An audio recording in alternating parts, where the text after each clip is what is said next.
Hello and welcome to Occupied Thoughts, a podcast brought to you by the Foundation for Middle East Peace. I'm Peter Beinart, non-resident fellow at the Foundation. Today is Wednesday, July 10th, 2024. I'm grateful to be here with Rashid Khalidi. Rashid Khalidi is the Edward Said Professor of Modern Arab Studies at Columbia University. His most recent book is The You have to 100... stop. I'm emeritus now. You're gonna have to Ah, leave me. okay. Rashid Khalidi was As until... of July 1st, I am no longer the professor. I am the Edward Said Professor Emeritus. Ah, okay. Same title, but just add emeritus at the end. We will do. Rashid Khalidi was until recently the Edward Said Professor of Modern Arab Studies at Columbia University. His most recent book is The 100 Years War on Palestine. I've had the privilege of recording podcasts with Rashid a number of times, and today we're going to talk about the Khalidi Library Complex in the Old City of Jerusalem, a unique and historical institution that Jewish settlers are directly threatening to take over. Um, Rashid, before we talk about what's happening to the complex, maybe you can just talk about it, its significance, its history, what people should understand about it. Right. Well, the library is made up of a collection of well over 1,000 Islamic manuscripts collected by various of my ancestors and established as the first public library in Jerusalem Mm, by my grandfather mm, in 1899, 1900, with the help of a bunch of intellectuals like Tahir Jazairi, who was establishing libraries all over Greater Syria, public libraries, and helping people to collect these manuscripts that had been in families. It was established in a very old structure that has the tombs of three actually Mamluk emirs. One of them was the father-in-law of Salah ad-Din, Saladin, wow. and who are buried presumably Mm, in this structure. And it has been in the care of it's a waqf, it's a pious endowment which cannot be sold or alienated. In the family since one of my ancestors established it in the first quarter of the 19th century. So the wow. library was established about 125 years ago in a waqf that was established over 200 years Mm, ago. mm, And the library it operated pretty much effectively up until the occupation of Jerusalem in 1967. At that point, the library and other buildings came under threat. The adjacent building, also a family waqf, was taken over by Rabbi Shlomo Goren, who was then the chief rabbi of the Israeli army, and turned into a yeshiva after the Israeli army confiscated it. mm, Um, and the adjacent yeshiva had been tried for quite a while to take over the mm, library premises, by hook or by crook, mainly by crook. mm, And we were able to stop that back in the 60s and 70s. And we were able to restore the library with contributions from the family, from the Dutch government, from a variety of sources. Eventually digitizing all the manuscripts, mm. eventually establishing an annex to the library in an adjacent building, just down the street. The problem there is that the library is in a building very close to the Kotel Plaza, to Al Buraq Plaza, Mhm, mhm, the so-called Wailing Wall Plaza, mhm, mhm, as are several of the other buildings that are family Awqaf, one of which is the adjunct annex to the library, and another of which was lived in by several of my cousins until two of them died recently. So that's the very brief background. mhm, It is a functioning library. Scholars work there. mhm, Um, a bunch of activities take place there. There's manuscript restoration goes on there. There's a manuscript restoration lab mhm. as part of the library, Huh. and that's the basic background. Huh. And so what has happened recently that has now put this in jeopardy? Well, just down the street from the library and across from the annex is another family waqf, another family endowment belonging to the same complex of buildings that my great grandfather Muhammad Ali Khaddi established in the 1820s, in which members of my family lived. I stayed there back in the 90s. I lived there for a while back in the 90s with with my cousins. Um, who passed away one after another until a couple of months ago. The last of them, unfortunately, passed away in Amman. And we took over the premises and we're working on turning it into part of the library. It's part of the same Waqf. And it was going to serve as an administrative, center. One building is where the manuscripts are kept, another is where certain activities take place. This was going to be where the office work and the laboratory were moved. And a little over a week ago, a group of settlers managed to obtain, through forged documentation, an order from an Israeli court to take it over. The Both of the custodians, building, all of the buildings, or they no, were, to take over the building that my cousins had right, lived in, right, where one of them had just died. right. So that structure at that time was vacant, but Yes. we were working on transforming it into an extension of this library Got complex. it. Got it. They had just begun cleaning it up. We'd gotten an architect to give us the plans. She passed away a couple of months ago. We were able to take control of it a few weeks ago. Take control of it, I mean, get access to it once we confirmed that she had passed away. So they got permission to not break in, change the locks, and take it over. The custodians of the Waqf and of the library immediately came to the scene and showed other Israeli court documents that showed that our family custodians were were legally entitled to the property. And to our surprise, after court proceedings, the settlers were forced to leave. And so we are back in possession of this structure, which is directly across from the annex. It is it's at a very sensitive point in the old city. As I've said, it overlooks the Burak Plaza, the Kotel Plaza, and it's on the street that leads to the Haram al-Sharif and the mosques. It's maybe 100 meters from the entrance, called Bab al-Silsili, the gate of the chain, one of the major gates to the Haram al-Sharif. And there's an Israeli checkpoint right outside the door of both of these buildings on both sides of the street. It's a very sensitive spot, and we are deeply concerned that this is not going to be the last attempt. We've survived previous attempts to take over parts of the library, the building that now serves as the annex. After we regained control of it, there, tenants in the old city, tenants under Ottoman law, and this is true all over Jerusalem, have enormous rights of usufruct. And when you can basically not force tenants to leave. So when tenants in that structure, which is now the annex, left, and we were in the process of turning it into what it is now, Israeli settlers actually were climbing over the wall one day when I was there, and we had to physically chase them out. That was 1990s. That's 30 years ago. And as I've said, other properties of ours were taken over back in the 60s. One of them is a major yeshiva in the old city. Can you talk a little bit about the challenges and dilemmas of using the Israeli court system to try to prevent these takeovers, given that obviously it's not a neutral or reliable or fair party when it comes to these kinds of questions? I mean, I have to say, if this had taken place in the West Bank, anyone who tried to prevent it, people rushed to the scene, members of the family, our neighbors on Shara Bab al-Silsili, this street of the Gate of the Chain.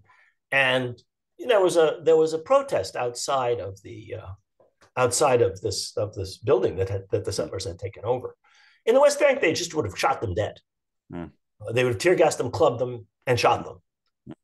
And whatever ridiculous forged papers, or no papers at all, were used as the basis for theft of a property, would have passed, and nothing you could have done would have been of any avail.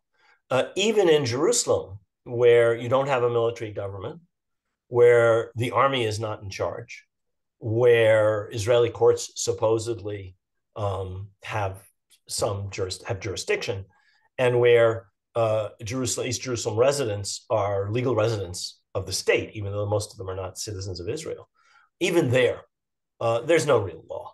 The settlers do pretty much as they choose, and we've seen this in places like Sheikh Jarrah, where whether using fair means or foul, claiming that this was a property owned by a Jewish institution before 1948, or without any legal pretexts, they've managed to take over property after property after property. I mean, that's what happened to us after the '67 war. The building that yeshiva is in was our property. We have the documents, but that was of no avail. The Israeli military said, for military reasons, we're taking it over. The reason that I think we succeeded here was, first of all, we had been very careful to try and ensure that the family's ownership of this wealth was registered with Israeli courts. And secondly, that there was a sort of a popular move around this. People were furious.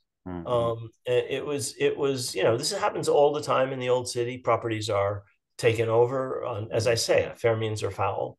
Had it not been for that, and had this occurred anywhere else but occupied Arab East Jerusalem, the result would have been quite different. They would have done exactly as they pleased. The settlers are in cahoots with the army throughout the West Bank.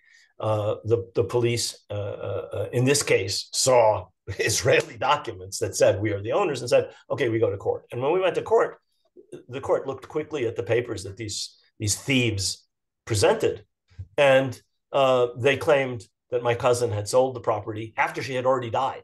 I mean, and that she'd done so in Jerusalem when she was in Amman in a hospital. So, I mean, the whole thing was a put together charade by a bunch of crooks and thieves. But those are the people who are mainly engaged in these kinds of operations. In fact, some of them are actually criminals by Israeli law who carry out these kinds of things in the West Bank. In Jerusalem, it's a slightly different situation. You in the press release that you put out, which we'll put on the website, you're encouraging people to go to the museum to show support. Maybe you can just talk a little bit about why that's important, and if you have any suggestions for how people can best do that. Well, I mean, as you can see in Gaza, the Israeli government doesn't pay much attention to international public opinion, which is uniformly critical of the genocide that's being perpetrated, the starvation, the bombardment of civilians, and so forth.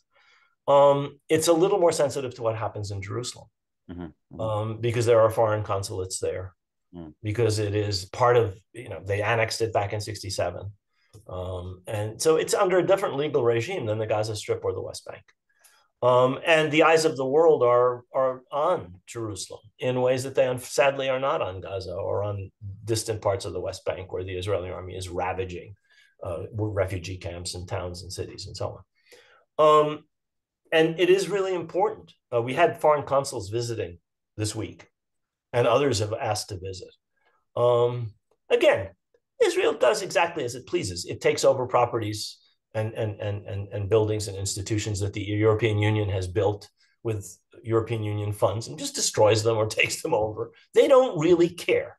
They can get away with anything. They have lobbies in the European capitals and in the United States that basically say, if you criticize this, you're an anti-Semite, or Israel's doing this for security, or whatever lying pretexts they have for whatever outrageous actions they take.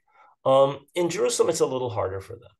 And so it is actually important that scholars use the resources of the library, that visitors go and see. We have an exhibit of materials in the main part of the library, which is very worth visiting. So if you do post that statement that the custodians put out, people can go to the website and see the days that it's open and go themselves. Having people coming through it also shows the people who tried to take it over and others who might try to do so, that there will be opposition to what they do, that they can't get away with, whatever high-handed measures they may be thinking of. Yeah. What about the question of there has been just very, very modest limited discussion in Washington of sanctioning certain West Bank settlers. I'm wondering whether you think that sanctioning the kind of folks who do this kind of thing could be effective and as a kind of some kind of deterrent that might prevent this from continuing to happen. I think that sanctions would be very, very effective. I think that the boycott, divestment, and sanctions movement has been calling for this kind of thing for decades. Mm-hmm. Sanctions were effective in ending racial segregation in the American South. Boycotts were effective in ending racial segregation in the U.S. South. Sanctions were effective in ending apartheid. Boycott was a useful tool in the hands of Irish nationalists against British imperialism in Ireland in the 19th and early 20th century. I think that boycott and sanctions are fantastically useful. And in this case, given the way the United States wields sanctions, such that you have no access to the international banking system, the kind of 24-inch oil pipeline of money that is going to subsidize 501c3 tax-free dollars going from the United States to subsidize the theft of Palestinian land and the colonization of Palestinian land and the takeovers of properties would be severely crimped if every one of these institutions that is engaged in this kind of high-handed theft were in fact subject to the sanctions that they indeed should be. There is no reason that somebody stealing Palestinian land should be treated as a 501c3 charitable organization. There's nothing charitable about wholesale theft, which is what they're engaged in. I wonder if you, as a historian, can you talk a little bit about putting these events at this library in the kind of larger context of the way the Israeli state has dealt with Palestinian archives and libraries in general during the Nakba in 1948 in the PLO archive in Beirut, what has been lost and kind of what the pattern of treatment of these kind of educational and kind of institutions has been. I mean, there's a highfalutin scholarly term for it. It's called epistemicide. It's when you're engaged in this kind of settler colonialism, you have to blot out the existence of the indigenous population. There is no Palestine. Use of the term is forbidden. This is not Al Buraq. It's the Kotel Plaza. You change the names. You try and ban the use of the language. Arabic has now been removed as an official language as of the 2018 Israel Nation State of the Jewish People law, which is a part of the constitution, the unwritten constitution of the state of Israel. Those are all elements in removing, in obliterating the Arab nature of Palestine and doing what Jabotinsky said, we're going to transform Palestine into the land of Israel. And that's part of it. And destroying the historical memory, which underpins Palestinian identity and the Palestinian presence, is part of it. So when Israel closes the Arab Studies Society in Jerusalem, on the pretext that it's the headquarters for the PLO negotiating team, negotiating peace with Israel, by the way, not a bunch of gun-toting thug terrorists. Right. The people who were trying to negotiate with Israel had their headquarters seized. They also seized the archives of the Arab Studies Society, which included a whole bunch of material, including stuff going back to the 1940s, which are part of Palestinian history. The founding of the Arab Office by Musa Alami, all kinds of fascinating stuff from the 40s, and some of which I did research in those archives myself back in the early 90s, I guess it was. They did the same thing with the PLO Research Center in Beirut. One of my former students, Jonathan Grivitz, has just written a fascinating book, Reading the Talmud in Beirut, I think it's called. Published by, I believe, Yale University Press, in which he talks about what was actually being done at the PLO Research Center. They treated it as if it was a launching pad for missiles. They attacked it repeatedly. They tried to blow up the director. He lost fingers in the process. They finally seized the contents in 1982 when they occupied Beirut during the invasion of Lebanon. They did the same kind of thing in Palestinian cities and towns back in 1948, seizing the private property of individuals, the books, the manuscripts, the papers. And all of them now are in the Israel State Archives under a section called AP, abandoned property. You chase the people out and then their property is abandoned. Or you close down their office, as in the Arab Studies Society, and it's abandoned. Whatever pretext. Doesn't matter. It's theft. It's wholesale, state-run theft. and then you restrict access to it. Or it's part of the Israel State Archive, so you have to go through Israel to get access to Palestinian heritage. And those collections are still there, and some researchers actually do have access to them. But they don't belong to their owners, which would be the Palestine Research Center or the Arab Studies Society, or the private individuals in Jaffa or Haifa or Jerusalem whose books were stolen after the Israeli army conquered, or before that, the Zionist militias in the spring of 1948 conquered those cities. I don't want to keep you too much longer, but since just since I do have the privilege of having you here for the conversation, I did want to ask one question about Gaza and whether you think essentially that this is something that Israel will simply get away with, or whether, because of the international legal processes that are starting to happen, backed by shifts in public opinion. I saw that Keir Starmer, I think the new said that they actually would respect the international court's decision, unlike the United States. Do you think that we are moving towards some situation where there will be some kinds of consequences, or can this period of impunity continue even in the wake of what we've seen happen in Gaza?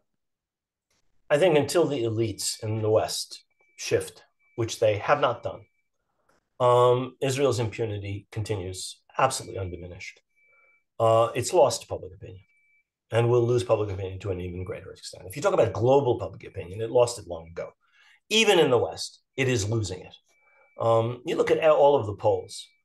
Every single poll I have seen over the past 9 months is unequivocal in showing a shift towards a much greater, much more critical position on Israel. That has had no effect whatsoever on Western elites. On the contrary, they have doubled down. The United States is still supplying the weapons that slaughter Palestinian civilians. The United States still refuses to stop Israel from doing anything. This is a red line they walk. It's rubber band lines. They just go right over. They walk right over Joe Biden, Genocide Joe, and he doesn't flinch. Nor do the British, nor do the French, nor do the Germans. So the countries, I mean, that's the metropole. If you see this as a project that depends on the outside, which it always has, it's a national project, it's a refuge from persecution, there's a historical connection, yada, yada, yada, all true. But it is also a settler colonial project. Without a metropole, cannot survive. And as long as the elites in that metropole, against the wishes of their peoples, against the overwhelming wishes, in the case of a Democratic president, of the base of his party, continue to offer, wall-to-wall blanket support, yes, they can get away with it. They are getting away with it every day. And they are not just getting away with it in terms of getting weapons or getting UN vetoes, or not having happened to them what Ronald Reagan did to them during the 1982 war. He picked up the phone, he yelled at Reagan, the bombardment stopped in a half an hour. Or George W. Bush did, or even Clinton did. I mean, almost every American president, Truman, Kennedy, Eisenhower, have told Israel at some point, stop, enough already. Okay, we back you. Okay, you're our client state. Okay, we let you get away with building nuclear weapons. Okay. But this is the point where you have to stop. This administration hasn't done that, nor has any Western government, major Western. Yes, the Spanish, the Irish, the Croatians, fine, excellent, the Belgians. But the most powerful countries in the West have, in terms of their elites, not changed one bit. And it's not just, as I've said, on the level of armaments and allowing hundreds of millions of tax-free dollars to support the settlement project and fund the settlement project. It's on the level of propaganda. I mean, you listen to what Kirby and Sullivan and Miller say. I mean, it sounds like Netanyahu's flax speaking. It sounds like they're reading from an Israeli teleprompter. They are doing the propaganda that makes it by every lying claim by the Israeli military is almost word for word repeated by American and German and French and British spokespersons. So they're giving propaganda cover to a genocide. They're not just funding it. They're not just arming it. They're not just supporting it diplomatically. So I don't think that Israel has suffered any consequences. And frankly, unless there's a major change in Western elites, I don't expect that they will. Quite the contrary. The persecution of anybody who dares to open their mouths on American campuses. Here in France, a major French researcher was hauled in by the police for anti-Semitic, I don't know the exact terms on which he was hauled in for interrogation and eventually released. The state is carrying out an Israeli policy of silencing any criticism of Israel on a variety of pretexts in all the major Western states. So this has not changed. In fact, it's getting worse, as far as I can tell. Given the level of suffering. I mean, you saw the Lancet the other day saying the number of deaths is going to be 2 or 3 times the 38 or 39,000, which are more or less accepted as having already died. They're killing people with impunity, and nobody in terms of people in power is doing anything to stop it. What do you think will be the longer term consequences on Palestinian politics and Palestinian identity and culture of having witnessed this, of Palestinians having, wherever they are in the world, of having just watched, especially in an age of social media when it's also visible, day in and day out, this happening. And as you say, with the support of the governments. I mean, any thoughts about what the consequences of this? I can't even honestly really imagine what that experience is like. But what do you think the impact will be in the future? I mean, whenever I'm asked this kind of question, I say, Peter, I'm a historian. I don't have a crystal ball. I have no idea what's going to happen. I can't say. I think it's going to alienate a lot of people from the political process. It already has in the United States. I think Biden has lost 1 million votes, maybe 500,000 votes. I don't know. Who's going to vote for that man? Who's actually seen what is happening in Gaza thanks to the United States, because of the United States, because an American president refused to do what 8 American presidents or 7 American eventually did, which is pick up the telephone and tell them enough is enough. We are the boss. You will stop doing this. And the penalty for not stopping will be X, Y, Z, A, B, C, D. End of discussion. Reagan didn't even have to go to ABC. He just yelled at Reagan. Eisenhower didn't have to go to even X. He just told the Israelis, you get out of the occupied Gaza Strip. And they did back in 1957. So I think that alienation from the political process for many people will be one thing. An encouragement of militancy will be another effect. I think we've already seen that. Among younger Palestinians, especially people who are not in Gaza, I think that there's a glorification of violence and armed struggle is going to be an inevitable effect of this. How that will play itself out, how long it will last, I don't know. That may especially because Hamas is not losing. I mean, right, in the sense that Hamas is ultimately not going to be destroyed from this, so it will eventually, it can claim victory. I mean, the idea of destroying Hamas is one of the stupidest ideas imaginable. This is a pan-Palestinian political, social, military, ideological organization. It has support everywhere that there are Palestinians, not majority support, but support. It has a huge infrastructure everywhere.